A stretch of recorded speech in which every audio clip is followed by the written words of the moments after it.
नमस्कार मित्रों। धर्म मीमांसा में आप सबका अभिनंदन है, स्वागत है, अभिवादन है। ये भारत विद्या न्यास का यूट्यूब चैनल है। प्रारंभ करते हैं।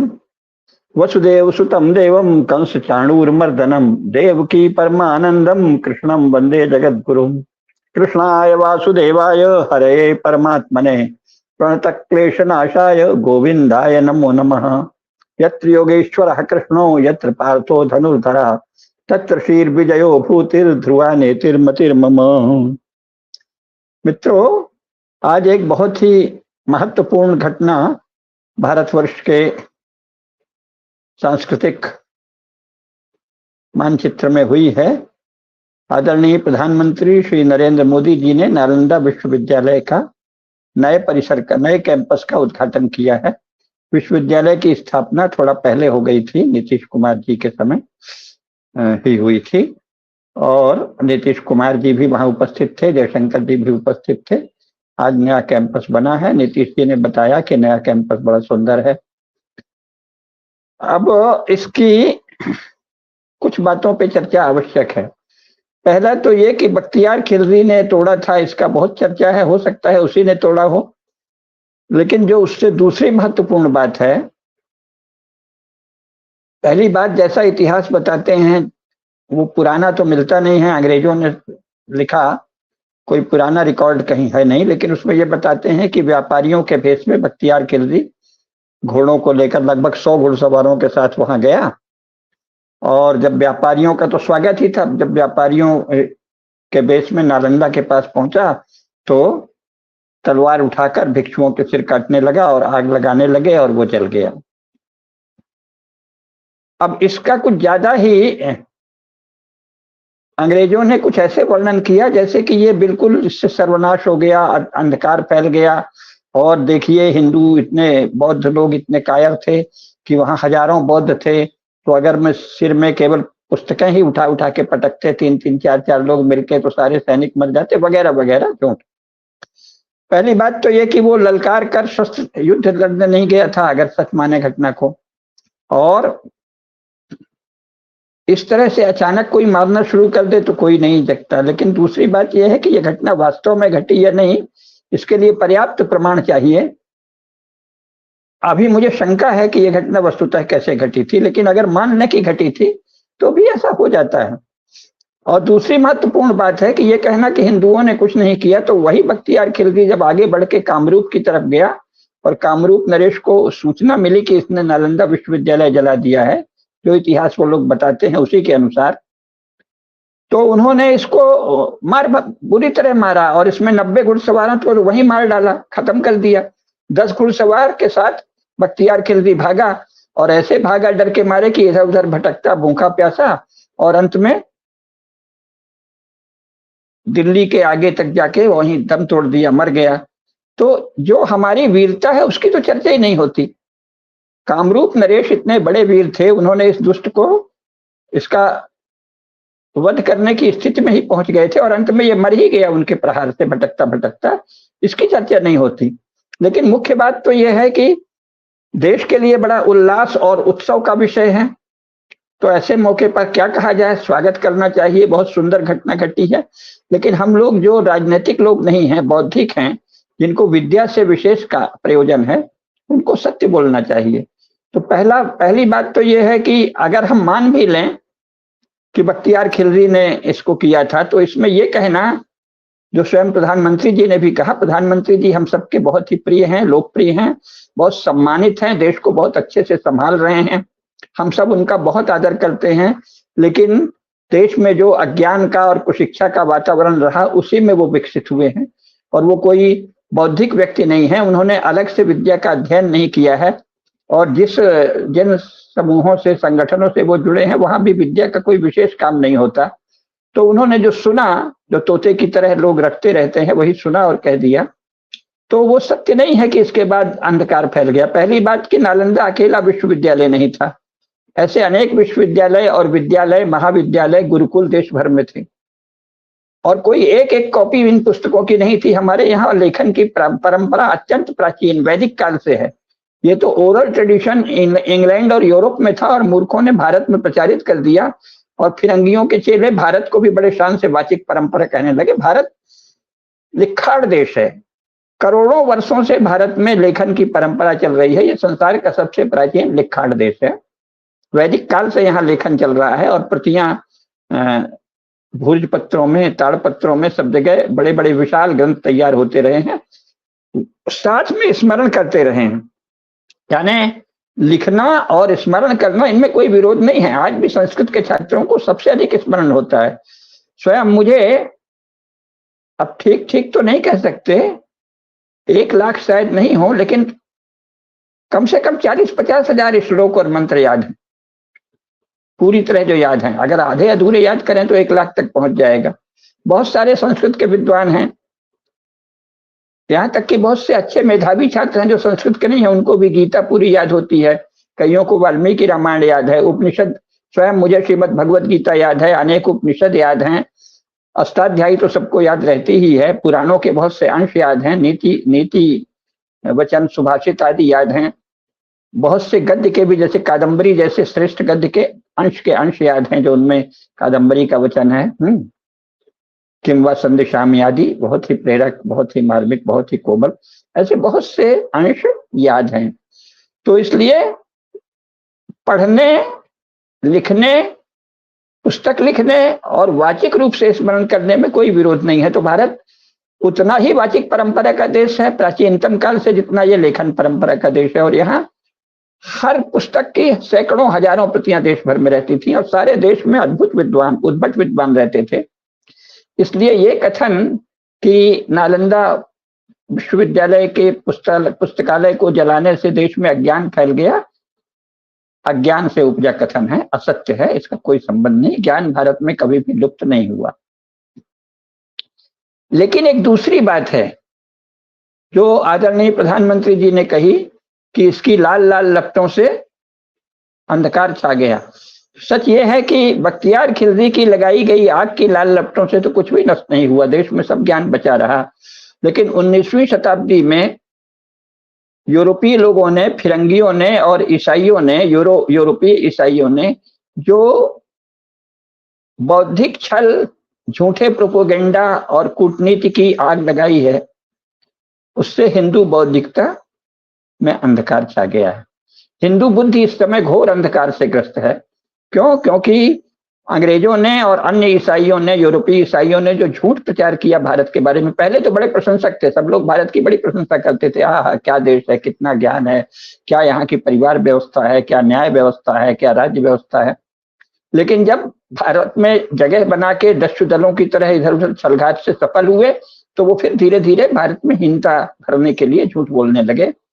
और 1947 के बाद जवाहरलाल नेहरू के नेतृत्व में तो झूठ का कारोबार चल गया। समस्त भारत का संपूर्ण शिक्षा विभाग मानविकी विद्याओं में झूठ और अज्ञान को फैलाता है, विशेषकर इतिहास में, और शास्त्रों का विलोप कर दिया है। इसका ये अर्थ नहीं है कि शिक्षा विभाग में कोई ज्ञान नहीं है, विज्ञान में बहुत साधना है और मानविकी में भी।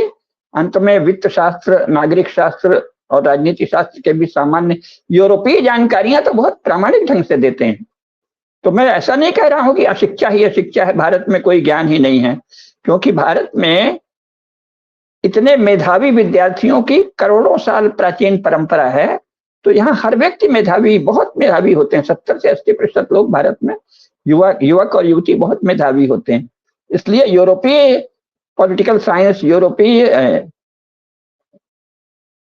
सोशियोलॉजी, यूरोपीय इकोनॉमिक्स, यूरोपीय साइकोलॉजी, यूरोपीय फिलॉसफी, वो जो पढ़ाई जाती है उसमें भी हमारे लोग बहुत पारंगत हैं। तो उनको मूर्ख तो नहीं कह सकते। यूरोपीय विद्याओं में हमारे युवक युवती बहुत पारंगत हैं, और अगर उनको हमारे धर्मशास्त्र और भारतीय ज्ञान पढ़ाया जाएगा तो उतने ही होशियार हो जाएंगे। तो निराशा की कोई बात नहीं है कि बड़ा अंधकार है, ऐसा नहीं है। जो ज्ञान हमारे विश्वविद्यालयों में दिया जाता है उसमें हमारे युवक युवतियां बहुत पारंगत हैं, बहुत दक्ष हैं, बड़े कुशल हैं, बहुत स्मार्ट हैं, देखने से ही मन प्रसन्न हो जाता है। और अगर उनको सही शिक्षा दी जाती है, जैसे जवाहरलाल नेहरू विश्वविद्यालय में प्रोफेसर कपिल कपूर ने संस्कृत के अष्टाध्यायी, नाट्यशास्त्र इनको अच्छे से पढ़ाया, तो मैंने स्वयं देखा कि जवाहरलाल नेहरू विश्वविद्यालय जैसे विश्वविद्यालय में अंग्रेजी माध्यम से पढ़ने वाले, व्याकरण आदि के बारे में पढ़ने वाले लोग जो हैं, वो पाणिनि की अष्टाध्यायी, धातुपाठ और नाट्य शास्त्र आदि में अद्भुत निपुणता, अद्भुत दक्षता, उनको सही प्रामाणिक ज्ञान। तो भारत के युवक युवतियों में प्रामाणिक ज्ञान की पिपासा है, जिज्ञासा है, मेधा है, प्रतिभा है, लेकिन उनको जब बताया ही नहीं जाएगा तो जवाहरलाल नेहरू के नेतृत्व में शिक्षा विभाग तमाम मौलानाओं और मजहबी उग्रवाद के समर्थक और कम्युनिज्म के समर्थक गलत मंत्रियों के हाथ में जाने से कुशिक्षा फैली। लेकिन तब भी हमारे मेधावी युवक युवतियां यूरोप के विषय में दक्ष हैं, तो भारतीय शास्त्रों के विषय में भी दक्ष हो जाएंगे, लेकिन शिक्षा दी जाए। लेकिन दूसरी ओर यह भी सत्य है कि काशी हिंदू विश्वविद्यालय एकमात्र ऐसा विश्वविद्यालय था जो महामना पंडित मदन मोहन मालवीय, परम पूज्य, लोक विख्यात, सब प्रकार से लोक पूजित मालवीय जी ने बनाया था और उसकी रूपरेखा स्वयं रची थी। लेकिन उससे घबरा कर, कुड़कर, हिंदू द्वेष के कारण जवाहरलाल नेहरू और उस समय का जो शिक्षा सचिव था बटलर, इन दोनों ने मिलकर शुरू से ही टांग अड़ाना शुरू किया और मालवीय जी के जाने के बाद पूरी तरह उसको कम्युनिस्ट कुलपति देने का प्रयास किया। और बाद में ये जो विश्वविद्यालय अनुदान आयोग बनाया है, ये पूरी तरह यूरो इंडियन बुद्धि से संचालित लोगों के हाथ में है, तो वो भारत की परंपरागत ज्ञान से उनको कोई खास लेना देना नहीं है। और यूजीसी के अंतर्गत आकर काशी हिंदू विश्वविद्यालय जैसा सर्वश्रेष्ठ विश्वविद्यालय भी, वहां के वेद विभाग और धर्मशास्त्र विभाग में तो अभी भी भारतीय ज्ञान परंपरा काफी अंश तक जीवंत है।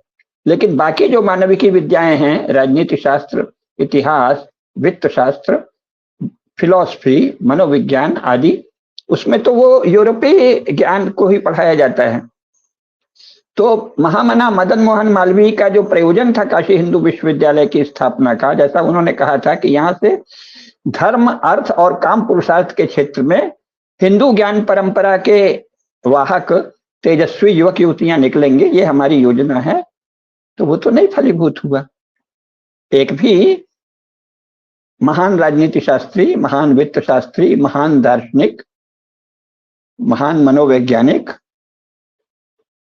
और महान इतिहासज्ञ जो भारतीय ज्ञान परंपरा, भारतीय इतिहास परंपरा, भारतीय पुराण परंपरा, भारतीय दर्शन परंपरा के अधीत विद्वान हो, वो तो वहां से नहीं निकला।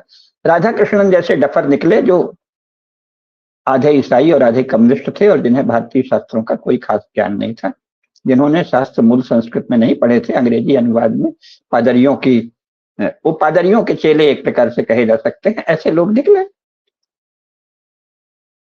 तो बहुत कम लोग ऐसे निकले, लेकिन वो विश्वविख्यात नहीं हुए। भारतीय दर्शन में, भारतीय इतिहास में, भारतीय राजनीतिक शास्त्र में कोई विश्वविख्यात व्यक्ति, भारतीय समाज शास्त्र में कोई विश्वविख्यात व्यक्ति तो काशी हिंदू विश्वविद्यालय से नहीं निकला, जैसा कि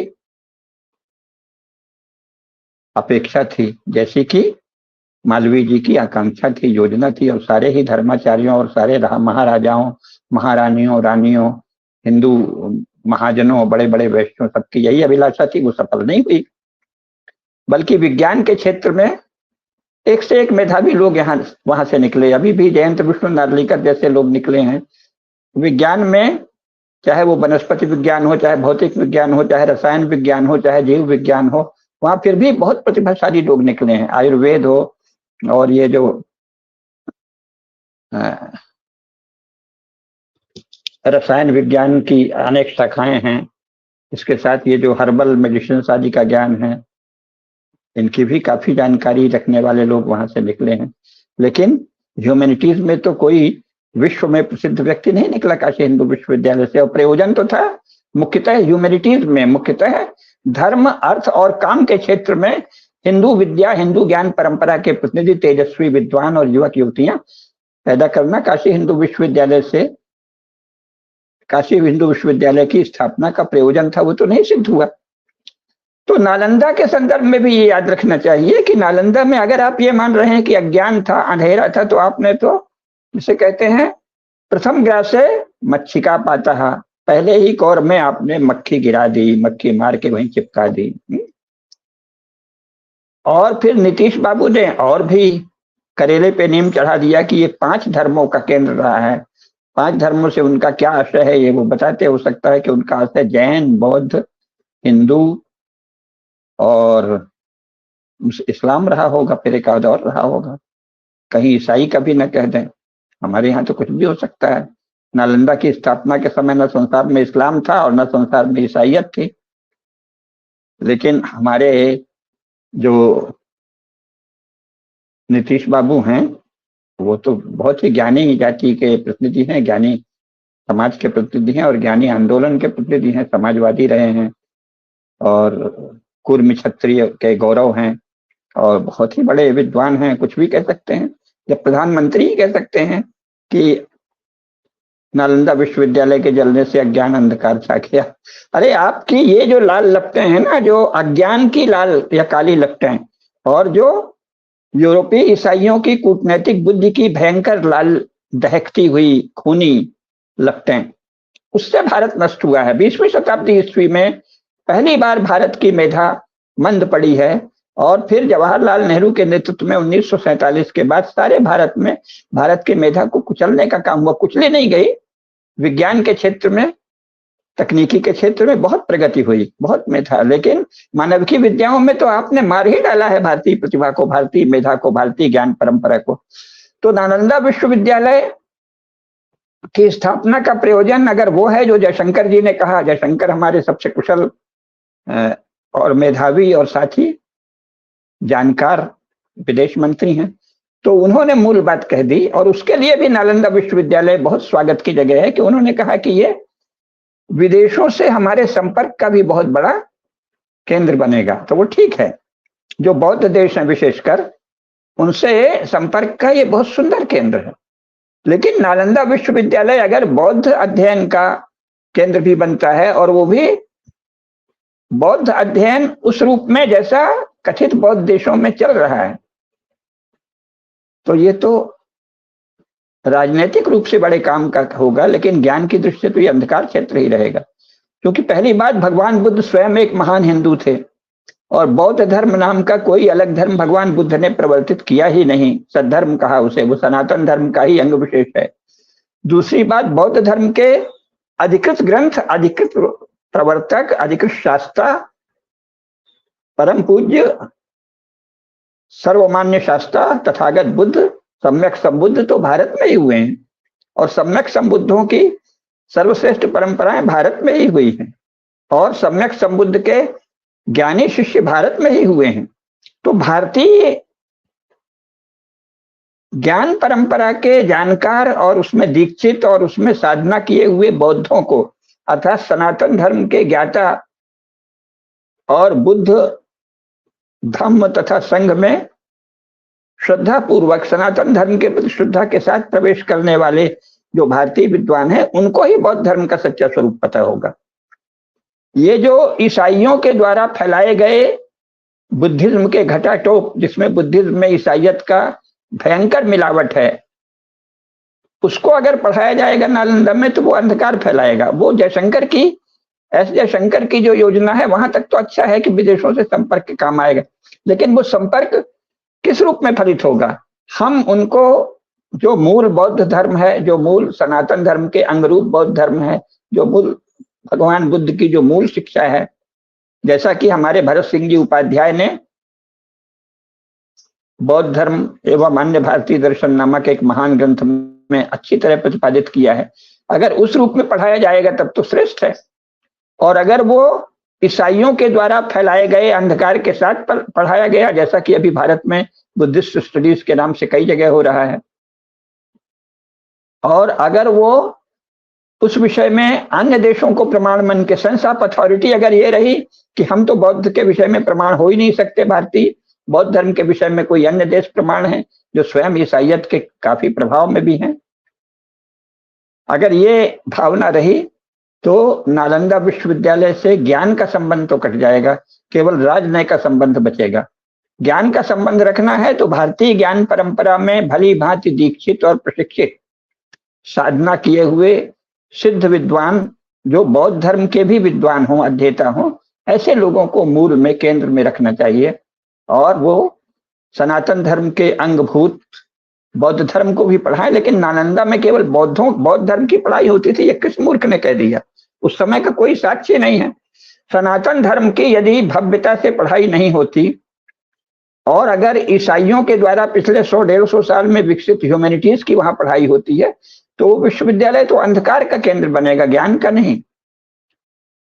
सारी ही ह्यूमैनिटीज, सोशियोलॉजी, पॉलिटिकल साइंस और इकोनॉमिक्स यूरोप में पिछले 150 वर्षों से पहली बार विकसित हुई है। उसके पहले कुछ नहीं था। एक आध कोई वाक्य उठा लेते हैं प्लेटो, अरिस्टोटल या किसी और का, वो शास्त्र नहीं है। व्यवस्थित शास्त्र रचना या पुस्तक रचना या एक ग्रंथ रचना जो योजना पूर्वक हो, व्यवस्थित हो, लगे कि इसमें कोई एक बिंदुवार या मुद्दावार या विषय खंड के अनुरूप विचार हुआ है, व्यवस्थित विचार हुआ है, परस्पर विरोधी विचारों का ढेर नहीं है, तो ऐसी पुस्तकें तो वस्तुतः केवल पिछले 100 वर्षों में यूरोप में लिखी गई हैं, पॉलिटिकल साइंस में, इकोनॉमिक्स में और सोशियोलॉजी में। उनको अगर आपने यहां भी पढ़ाया तो आपने तो नालंदा का भी कचूमर निकाल दिया, भगवान बुद्ध के साथ भी अन्याय किया और सनातन धर्म और भारतवर्ष के साथ भी अन्याय किया। तो इसलिए नालंदा विश्वविद्यालय एक महान देश विदेश के संपर्क केंद्र के रूप में अत्यंत स्वागत योग्य है। जयशंकर जी ने जो कहा बहुत ही स्वागत की बात है। नीतीश बाबू तो बेचारे इस अवसर पर थोड़ा बहुत ही संयमित और बहुत ही निष्पक्ष रहे, तो उन्होंने कहा बड़ा सुंदर है, जो कमी थी वो भी पूरा हो गया है। लेकिन 5 धर्मों का केंद्र भी कह गए। जो बेचारों ने सुना था उनका तो ज्ञान ही अलग है, 5 कौन कौन से धर्म हैं तो वो बताए होंगे, वो हमने इससे नहीं समझ नहीं पाए, सुन नहीं पाए दूरदर्शन से। तो और प्रधानमंत्री जी ने तो अंधकार ही फैला दिया। उन्होंने कहा कि यहाँ घोर अंधकार छा गया था और अब फिर प्रकाश फैलेगा, और लाल लपटों ने सब ले लिया था। अरे लाल लपट, जिन लाल लपटों ने भारत की प्रज्ञा को नाश किया है वो 20वीं शताब्दी में यूरोपीय ईसाइयों और बाद में कम्युनिस्टों के द्वारा, जवाहरलाल नेहरू और उनके अनुगत चेलों के द्वारा, और फिर मौलाना आजाद और नूरुल हसन और इन सब लोगों के द्वारा फैलाया गया अज्ञान है। उस अज्ञान का आपके पास कोई उपचार नहीं है, क्योंकि आपको उसका संज्ञान ही नहीं है, बोध ही नहीं है। तो नालंदा विश्वविद्यालय का जो मूल प्रयोजन है, भगवान करे किसी एक विद्वान को या जयशंकर जैसे लोगों को सद्बुद्धि आए, या कोई भारत में ऐसा शिक्षा शास्त्री आए जो भारतीय ज्ञान परंपरा से कोई रिश्ता रखता हो। कांग्रेस ने तो योजना पूर्वक भारतीय ज्ञान परंपरा को नष्ट करने वाले लोगों को शिक्षा मंत्री बनाया, और इसके बाद नरसिंह राव लगता था कि भारतीय ज्ञान परंपरा के ज्ञाता हैं, तो उन्होंने वक्फ बोर्ड बनवा दिया ताकि भारत से ज्ञान और संपदा दोनों नष्ट हो जाए। अर्जुन सिंह जैसे कम्युनिस्टों के हमसफर शिक्षा मंत्री रहे, और भाजपा ने एक डॉक्टर जोशी को बनाया था, लेकिन उनकी कोई खास चली नहीं। और इसके बाद भाजपा के भी सारे ही शिक्षा मंत्री बहुत ही कमजोर और बहुत ही बौद्धिक रूप से दया के पात्र होते रहे हैं। तो विद्या की दृष्टि से अभी तो नालंदा विश्वविद्यालय किसी महान प्रयोजन को साधेगा, इसमें शंका है। वैसे हम भगवान बुद्ध की शरण में जाते हैं, धर्म की शरण में जाते हैं, संघ की शरण में जाते हैं, और ये प्रार्थना करते हैं, सद्धर्म की शरण में जाते हैं, और सनातन धर्म की शरण में जाकर भगवान विष्णु से, जगदाधार परमात्मा से ये प्रार्थना करते हैं कि नालंदा विश्वविद्यालय को सचमुच ज्ञान का केंद्र बनाएं। और अवसर तो बहुत ही शुभ है। प्रधानमंत्री जी को बधाई, नीतीश बाबू को बधाई और जयशंकर जी को बधाई। जय हो, धर्म की जय हो, अधर्म का नाश हो, प्राणियों में सद्भावना हो, विश्व का कल्याण हो। नमः पार्वती पतये, हर हर महादेव।